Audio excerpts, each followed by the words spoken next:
Question number 229 ആണേ. അപ്പോൾ കുറേയൊക്കെ ഡൗട്ടുണ്ട്.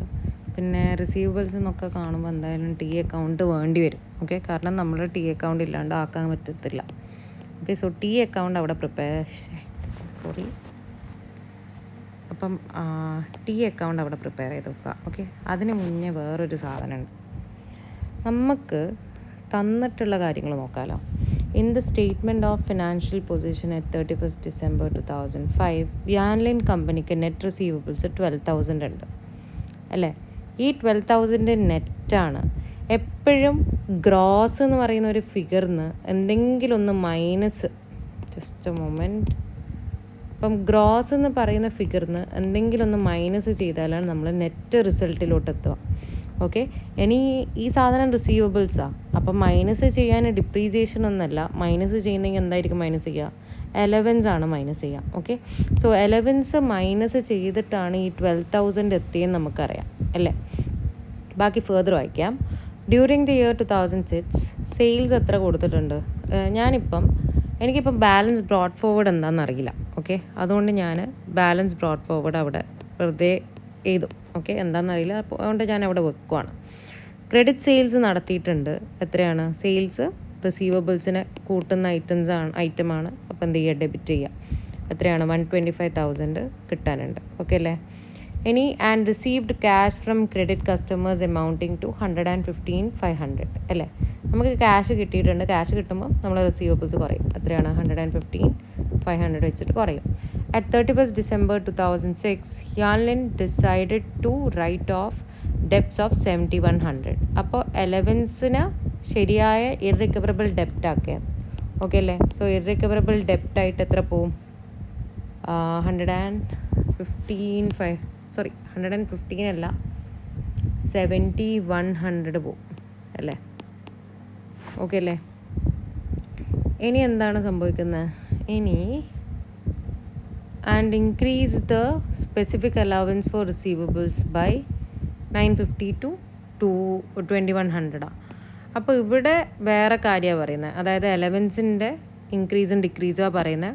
നമുക്ക് ബാലൻസ് ക്യാരിഡ് ഫോർവേഡും അറിയില്ല. അതുകൊണ്ട് ഞാൻ തൽക്കാലം ബാലൻസ് ക്യാരിഡ് ഫോർവേഡ് എഴുതി വെക്കുകയാണ്. ഇനി എന്ത് ചെയ്യണം? നമുക്ക് ടോട്ടൽ ചെയ്യണം. ടോട്ടൽ കഴിഞ്ഞതിന് ശേഷം നമ്മൾ എന്ത് ചെയ്യും? സാധാ ചെയ്യുന്ന പോലെ അക്കൗണ്ടൊക്കെ ക്ലോസ് ചെയ്യും.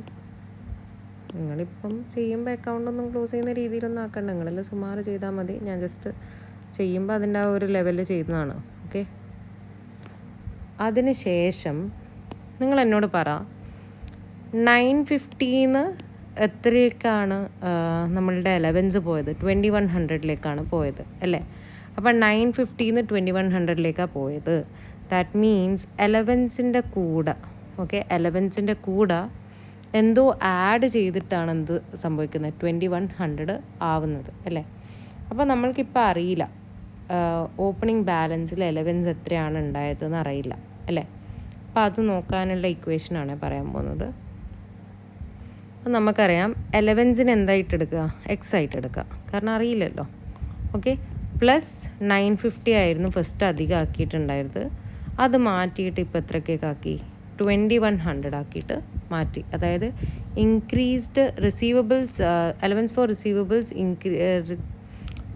Increase the specific allowance for receivables by 950 to 2,100. അതായത് 950 ഇൻക്രീസ് ചെയ്തിട്ട് 2,100 ആക്കണം എന്നാണ് പറയുന്നത്. അപ്പോൾ എക്സ് എത്രയായിരിക്കും? 2,100 മൈനസ് 950. ഓക്കെ അല്ലേ. അപ്പം 2,100 മൈനസ് 950 എന്ന് പറയുമ്പം 1150. ഓക്കെ അല്ലേ. സോ 1150. ഇനി ഗ്രോസ് റിസീവബിൾസ് ആക്കാൻ വേണ്ടി നമ്മൾ എന്താ ചെയ്യുക? അല്ലെങ്കിൽ നമ്മളുടെ ബാലൻസ് ബ്രോഡ് ഫോർവേഡ്, അതാണ് ഗ്രോസ് റിസീവബിൾസ്. ഓക്കെ, കഴിഞ്ഞ കൊല്ലത്തെ നെറ്റ് റിസീവബിൾസ് ഇക്കൊല്ലത്തെ നെറ്റ് റിസീവബിൾസ്, കഴിഞ്ഞ കൊല്ലത്തെ ഗ്രോസ് റിസീവബിൾസ് ഇപ്പോഴത്തെ gross receivables, and gross receivables ആണ് നമ്മൾ അക്കൗണ്ടിലേക്കൊക്കെ എടുക്കുക. അപ്പം ആ 12,000 കൂടെ ഇത് മൈനസ് ആക്കിയിട്ടാണ് നെറ്റ് എമൗണ്ട് ആയത്. അപ്പം ആഡ് ബാക്ക് ചെയ്തതിന് എന്ത് കിട്ടി? നമ്മൾക്ക് ഓപ്പണിംഗ് ബാലൻസ് കിട്ടിയില്ലേ? 13,150 കിട്ടി. ക്ലിയർ? അപ്പോൾ ഈ 13,150 എന്ത് ചെയ്യും? നമ്മളിവിടെ ഫില്ല് ചെയ്ത് കൊടുക്കും. ഓക്കെ അല്ലേ. ഇനി എന്താണ് നമ്മൾക്ക് ഓക്കെ 13,150 കിട്ടി. ഇനി ടോട്ടൽ ചെയ്യുക.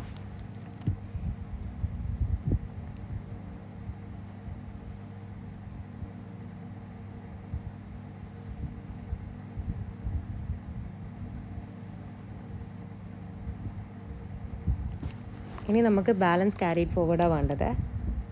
ആൻസർ കഴിഞ്ഞിട്ടില്ല എന്നിട്ടും 13,150 പ്ലസ് 125,000 എത്രയാണ്? 138,150. അതവിടെ 138,150 ഞാൻ സൈഡിൽ എഴുതി വെച്ചു. ഇപ്പുറത്ത് 115,500 പ്ലസ് 70,100 എന്ന് പറയുമ്പോൾ 122,600. ഓക്കെ, അപ്പം നമ്മൾ കൂടുതലുള്ള ടോട്ടൽ ഇവിടെ എഴുതും. 138,150 എഴുതി മൈനസ്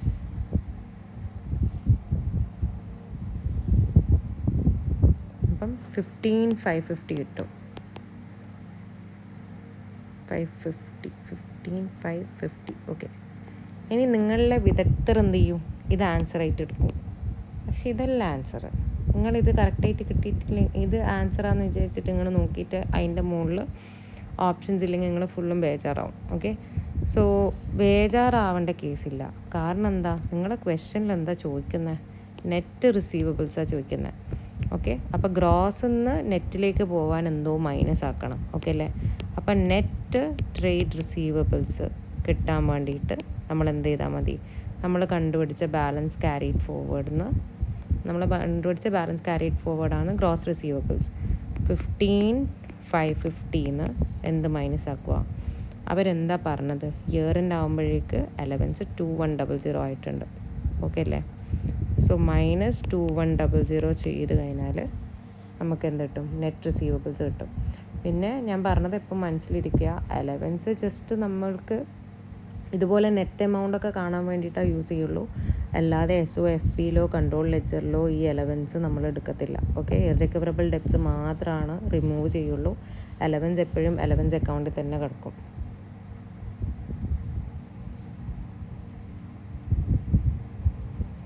അപ്പം 13,450. അപ്പോൾ ഇതാണ് നമ്മളുടെ ഫൈനൽ ആൻസർ. ഓക്കെ.